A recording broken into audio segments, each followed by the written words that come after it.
Hello, I'm David Hughes. Welcome to Your Perfect Body, the podcast of the Esoteric Teaching Community.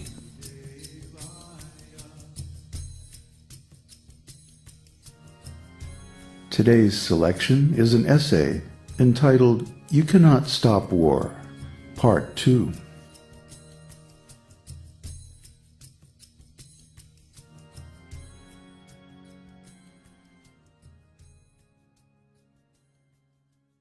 The Battle of Kuruksetra was inevitable because it was Kṛṣṇa's will. All efforts to avoid violence failed because the aggressors, Duryodhana's party, were determined to prevail.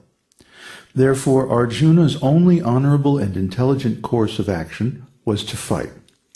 Not only because it was a point of honor for a ksatriya to fight when challenged, even by one's own relatives, but more importantly, because it would please Kṛṣṇa. Savai pumsam paro dharmo yato bhaktir adhoksaje ahaitukya pratihata yayatma suprasidati.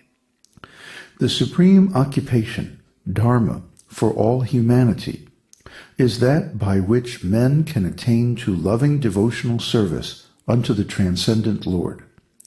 Such devotional service must be unmotivated and uninterrupted to completely satisfy the self.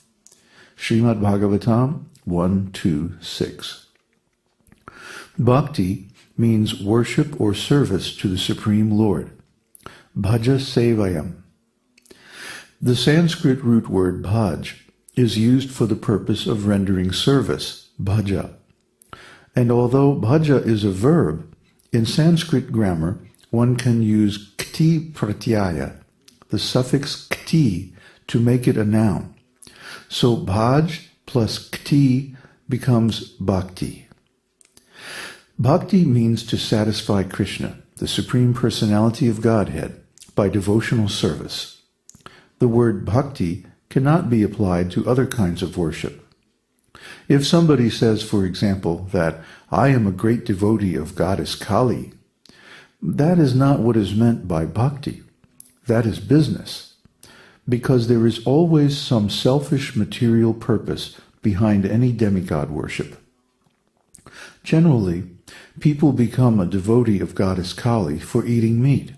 That is their selfish purpose. In Vedic culture, those who are meat eaters have been advised that don't eat meat purchased from the slaughterhouse or from the market. Actually, this system of centralized slaughterhouses was never seen anywhere in the world. This is a recent invention of industrialized society. Sometimes we talk with Christians, and when we inquire that, Lord Jesus Christ says, "Thou shalt not kill, so why are you killing animals?" they give evidence that Christ also ate meat sometimes.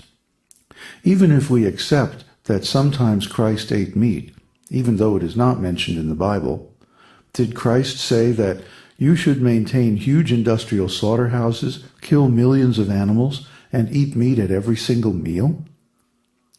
Jesus Christ might have eaten meat. Sometimes if he was traveling and there was nothing else available, what could he do? That's another question.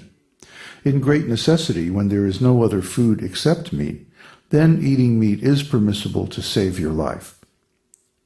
That time is coming in this age, Kali Yuga. Gradually nice food like vegetables and grains will become unavailable. It is stated in the esoteric teaching, Saka mula misakshaudra phala pushpasti bhojanaha anavrishtya vinankshyanti durbiksha karapitidaha. Harassed by famine and excessive taxes, people will resort to eating leaves, roots, flesh, wild honey, fruits, flowers, and seeds. Struck by drought, they will become completely ruined. Srimad Bhagavatam 12:2-9. In the future, no rice, wheat, milk, or sugar will be available. This is going on already in parts of Africa, but in the future, it will become the condition of the majority of human beings. One will have to eat meat, and maybe even eat human flesh also, just to survive. This sinful life is so degrading that they will become more and more sinful. Tanahang dvishata kruran, sangsareshu naradhaman, kshipam yajasram ashubhan, asurishveva yonishu. Those who are envious and mischievous, who are the lowest among men, are cast by me into the ocean of material existence, into various demoniac species of life. Bhagavad Gita 16:19. Nature's law for those who are demons, who are sinful, is to place them in such a condition that they will become more and more sinful, so they never will be able to understand Kṛṣṇa. That is nature's law. If you want to forget God, then God will put you in such a condition that you can never understand him. That is demoniac life. That time is also coming. At the present time, still, a few people are interested to understand what is God. Chatur vidha bhajante mam, jana sukritorjuna, ato jignasur artarti, jnani cha bharatar sabha.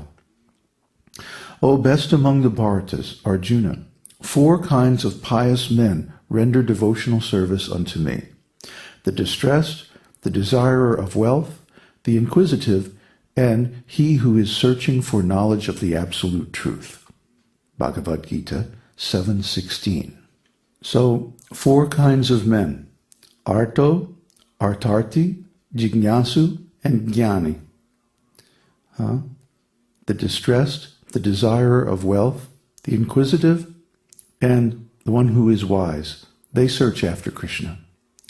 But the time is coming when there will be no sense to understand God. That is the last stage of Kali Yuga, and at that time, hundreds of thousands of years from now, the Kalki avatar will come and simply kill everybody. At that time, there was no more preaching of God consciousness, no more esoteric teaching, simply killing the demoniac populace. And then again, Satya Yuga, the golden age, will come. So this problem of fighting will be with us for a long, long time. We have to understand that the fighting spirit is there in everyone. You cannot check it. You cannot stop it. You cannot change people to make them stop fighting. We do not even try to make people stop fighting. The Mayavadi philosopher says that you must stop this. But that's not possible. You cannot stop because you are a living entity conditioned by material nature. You have got these propensities. How can you stop it? But it should be utilized properly. That's the thing. You have got the fighting spirit. So how to utilize it? Narottam Das Thakur recommends Krodha Bhakta Dvesi Jane. Those who are envious of God or God's devotee, you can utilize your anger upon them. You can utilize your fighting spirit in preaching. The anger you cannot give up. You cannot stop it. But our business is how to utilize it. That is Kṛṣṇa consciousness. That is the esoteric teaching. Everything, whatever we have got, has to be utilized in spiritual service. We do not say that artificially you stop this activity or stop that activity. No, it's impossible.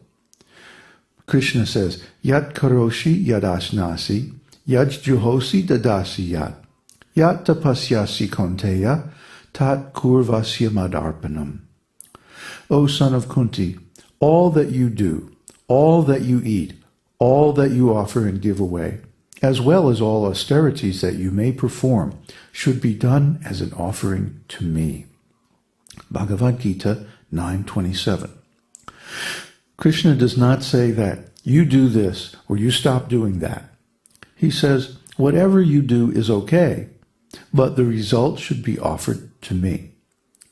So here is the position that Arjuna is to fight not for himself, but for Kṛṣṇa. His problem is that he is only thinking in terms of himself. He says, Nachaitad vidma karatan nogaryo, yadva jayema yadidva no jayeyuhu, yaneva hatva najjijivi samas, Yevastita pramukhe dhartarashtraha. Nor do we know which is better, conquering them or being conquered by them. The sons of Dhritarashtra, whom if we killed we should not care to live, are now standing before us on this battlefield.